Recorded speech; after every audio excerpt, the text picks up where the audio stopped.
What up, Fight World? It's your boy Ego, and I'm back with some more boxing. Now, Keith Thurman calls bullshit on the sentiment that boxing is dead in his open letter to the fans. Before I get into that, make sure you follow Keith One Time Thurman. That is his handle on Facebook. Also, make sure you like and subscribe to my channel, Boxing Ego, for boxing coverage. Now, he posted this on his Facebook. It's a black and white picture of himself. My letter to boxing fans. And I already have it opened up. And it's on Premier Boxing Champs, the website. Make sure you guys check him out. Link in the description. And this is the message from Keith Thurman. There's been a lot of talk of late that boxing is dead. To those who choose to believe that, I say bullshit. Boxing is not dead. It's as alive as when the bell rings, signaling two fighters to meet in the center of the ring. What the sport is doing is evolving, and thus the conversation is changing. Some pundits like to suggest that boxing is in trouble because of lack of superstars. Let me quickly stop that talk right there. I'm one of boxing's biggest stars, WBA welterweight world champion, on all the pound-for-pound lists, celebrating 20 years in the sport I fell in love with when my elementary school janitor showed me a sparring match for the first time. I draw millions of fans to watch my fights, whether they're on NBC, ESPN, or CBS. I set network ratings, records, sell out arenas, and give the fans what they want every time I walk into the ring. Deontay Wilder, Triple G, Andre Ward, Roman Chocolatito Gonzalez, Anthony Joshua, Terrence Crawford, Sergey Kovalev, and Canelo Alvarez all are superstar fighters who have had tremendous victories this past year on both cable and network TV. He goes on to say, you've also seen rising stars emerge, Robert Easter Jr., Errol Spence Jr., and Carl Frampton, just to name a few. We are all one in this sport, young, smart, hungry fighters who are fully aware that our fans want to watch us. Fights are fights. You put two athletes in a 16x16 ring and may the best man or woman win. That's boxing. I hear the chatter and gossip. This fighter is ducking that fighter. This promoter is avoiding that matchup. To that, I also say bullshit. Fighters fight, promoters promote. Timing and schedules aren't always in our hands. The matches we as fighters want and you as fans want to see will be made. The speed of evolution runs its own race. When I look back over the last 2 years, I'm amazed at how much and how quickly boxing has changed. These days, you can pretty much watch a boxing match every weekend on network or cable TV, something you couldn't do in recent years.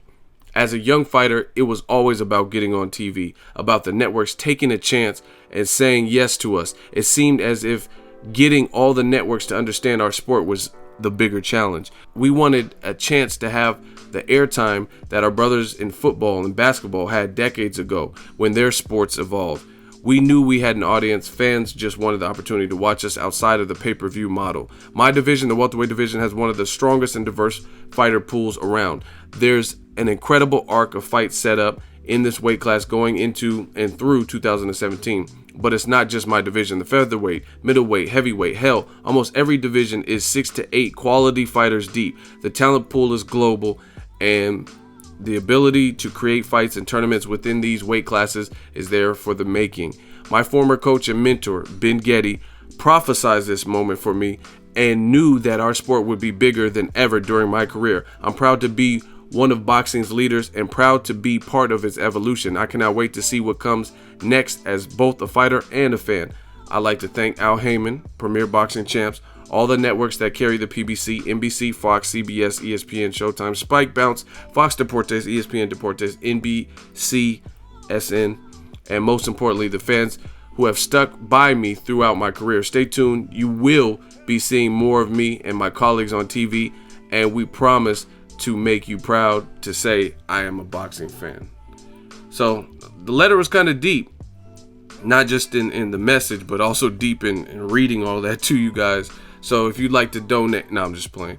But let me know what you guys think of Keith Thurman, his open letter to fans.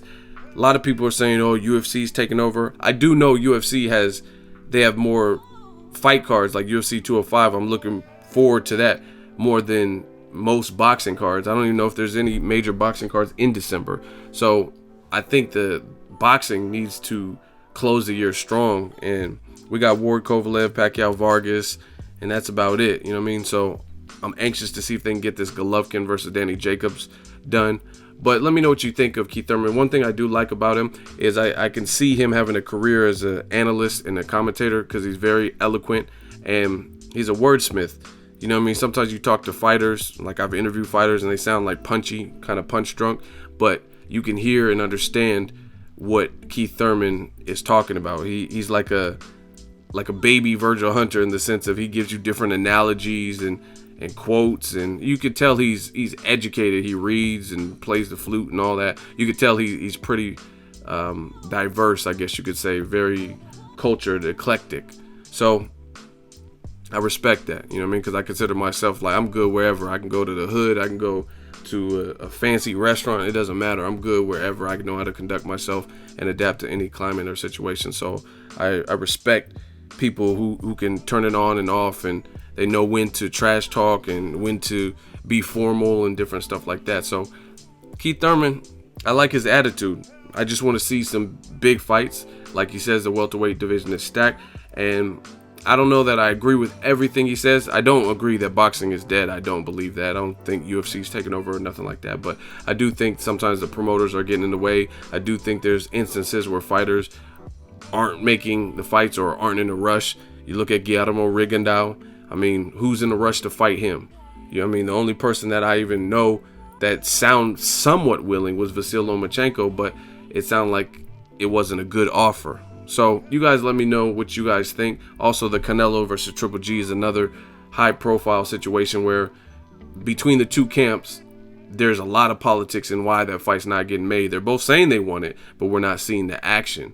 We're not seeing nothing put to paper. Even if they could confirm, like, yo, May 2017, here's the date, here's the venue, be ready. You know what I mean? But we're not even getting that. They're like, oh, hopefully in September, and everyone's acting like they want it. So I agree with some things, disagree, but I'll let you guys talk about in the comment section what you think of Keith Thurman's letter to the fight fans.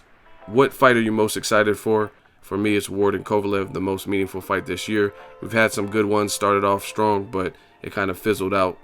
Guys like Tank Davis, I was looking forward to him and Jason Sosa. Doesn't look like that fight's happening. Klitschko Fury, doesn't look like that fight's happening. Things like that. So let me know what you guys think. Drop it in the comment section. Make sure you like my video as always. Hate, comment, and subscribe to the next videos. Ego signing off.